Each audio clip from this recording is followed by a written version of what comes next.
अस्सलाम वालेकुम, good morning, आदाब आणि नमस्ते मित्रांनो. हे बघा सकाळी सकाळी गावाकडचा मॉर्निंग व्ह्यू. आणि सकाळी निघालेलो आहे. गुरं जनावरे चरत आहेत आणि खूप छान अशा प्रकारचा सकाळचा मॉर्निंगचा व्ह्यू आहे. सकाळी निघालेलो आहे आता कामासाठी आणि भरपूर लांब जायचं आहे. इथून पुढे आणखीन ज्या ठिकाणी जायचे त्या ठिकाणी तुम्हाला दाखवणारच आहे. पण कंटिन्यू ब्लॉग बघत राहा, छान छान कमेंट करा, जास्तीत जास्त वॉच टाईम पूर्ण करा मित्रांनो, जेणेकरून मलाही व्हिडिओ बनवायला इंटरेस्ट येईल. कारण हे गावाकडचा हा नजारा बघितल्यानंतर खरंच खूप मन प्रसन्न होतं. इथेच आपलं मोनालिसा हे सॉन्ग शूट झालं होतं ह्या झेंडूच्या बागेमध्ये. आणि पुन्हा एकदा ही झेंडूची बाग बघा किती छान अशी बहरलेली आहे. बस पण आलेली आहे ते बघा, तिच्या अगोदर आज निघालेलो आहे. चला कंटिन्यू ब्लॉग बघत राहा.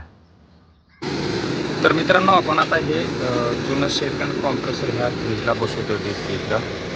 आणि अशा प्रकारे आता इथं हे ड्रेसिंग करून पूर्ण व्यवस्थितपणे हे क्लिअर करायचं आहे. त्याच्यानंतर हे कॉम्प्रेसर आपल्याला बसवायचं आहे. हे पूर्ण सामान बघा, हे जुनं कॉम्प्रेसर आणि हे नवीन बसवलंय. नवीन म्हणजे आपण सेकंडमध्ये आणून बसवलंय पॉवरफुल गोदरेजचं. आणि हा मॉडेल नंबर आहे. हे बघा, हे कंपनीवाल्याने टाकलं होतं असं त्यांचं म्हणणं आलं. हे सिंगल डोअरचं आहे हे कॉम्प्रेसर. ते डीप फ्रीजला बसवलं होतं त्यांनी. म्हणजे वेड्यात काढायचे काम हे कंपनीवाले किती करतात सामान्य माणसाला. हे बघा,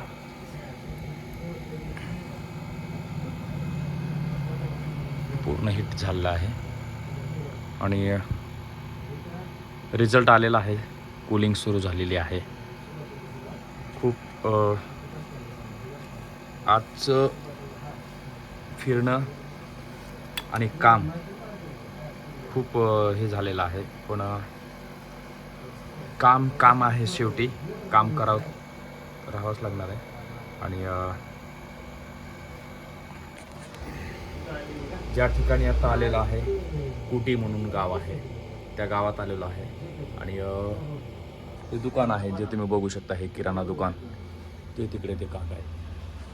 आणि मी आपलं इथे बसून काम करतोय. सकाळी 6 वाजता उठलोय, बायकोने उठवलं लवकर, आंघोळ केली आणि शिरूर घाटला गेलतो. थोडंसं काम राहिलेलं होतं, पण त्यांनी सांगितलं त्यांचं कॉम्प्रेसर गेल्यामुळे मला काही करायचं नाही, दुसऱ्याकडून मी करून घेतो. म्हटलं ठीक आहे, तुमची मर्जी. कारण कस्टमरच्या एवढे पाठीमागं नाही लागायचं.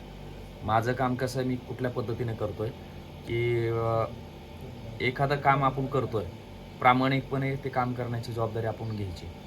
पण जास्तच कस्टमरला फोर्स जर केलं तर त्या कस्टमरला वाटतं की मग याला काय नेमकं ह्या बडबोल्या नुसतं बडबड बडबड बडबड करतो आणि काम काय करणार. म्हणजे कामाची त्यांना गॅरंटीच वाटत नाही. जे लोक त्यांना अशा प्रकारे, जसं आता मी दाखवलेलं आहे, हे सिंगल डोअरचं कॉम्प्रेसर आणि हे मी आणून बसवलेलं हे डीप फ्रीजचं कॉम्प्रेसर.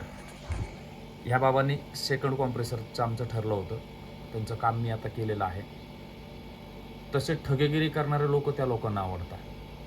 म्हटलं ठीक आहे भाऊ, माझे 1500 रुपये नव्हतं, त्याने 15 रुपये बी दिले नाही. म्हटलं चल ठीक आहे, कारण कामही झालं नव्हतं. पण मला वाटतं की किमान त्यांनी सांगायला पाहिजे होतं की मी जुनं किंवा नवीन कॉम्प्रेसर तुम्ही टाकून द्या, तुमच्या 2-3 चक्र झालेत. पण आजच्या काळात इमानदारीला काही हेच राहिलेलं नाही. काका इकडे या एक मिनिट, या जवळ या. काय नाव आहे आपलं? दत्तू गणेश डोंगरे. मोठ्याने बोला. दत्तू गणेश डोंगरे. गाव कोणतं हे? कोटी. बरं, काम कसं तुम्हाला? का थोडा वेळ लागला, पण काम कसं झालंय? चांगलं झालंय.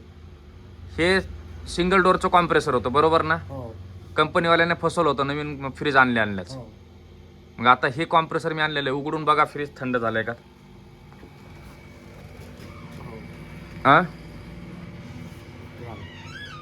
थंड झालंय सुरू. झालंय झालं.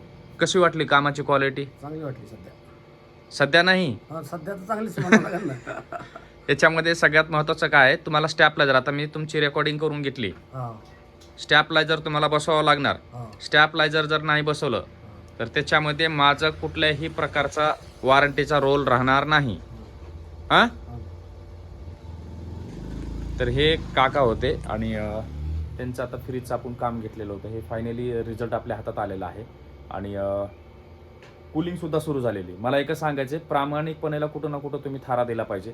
एखादी व्यक्ती येऊन जर वारंवार तुमच्याकडे येते आणि तुम्हाला कामासाठी विचारपूस करते, तर काहीतरी गट्स, काहीतरी रिॲलिटी त्या व्यक्तीमध्ये असेल, तेव्हाच ती व्यक्ती तुमच्याकडे येऊन कामाबद्दल सांगते.